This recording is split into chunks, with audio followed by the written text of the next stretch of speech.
From NBC News, this is Today. Millions of American women are finding themselves single in midlife, yet instead of dreading it, many are using it as an opportunity to reinvent themselves. Some prime examples: 50-year-old Jane Ganahl, who writes a single-minded column for the San Francisco Chronicle.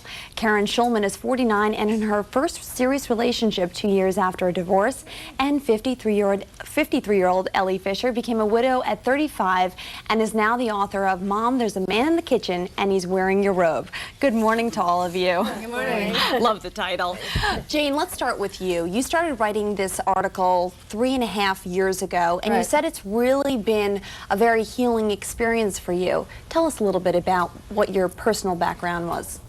Well, my personal background was that I got divorced at 40 for the second time, and started doing this column about 3.5 years ago, sort of by popular demand. It seemed like there was lacking a voice in the newspaper for women our age, and so they suggested that I start writing about my own personal growth vis-a-vis being a single woman, and it was a big hit. There's a lot of single women of a certain age out there, and in the course of writing the column, I've really come to grips with my own singleness and don't feel bad about it at all anymore. In fact, I've really come to embrace as a really desirable lifestyle.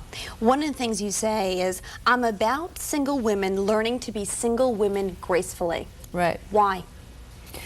Because I think a lot of single women need to realize that Prince Charming isn't coming, and that, or may not be coming, I should say.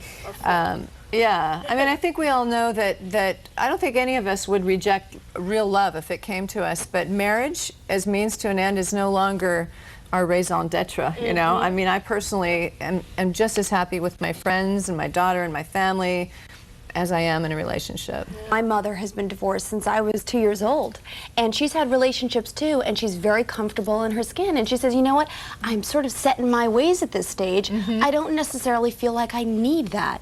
Is that what you find when you talk to women writing this article?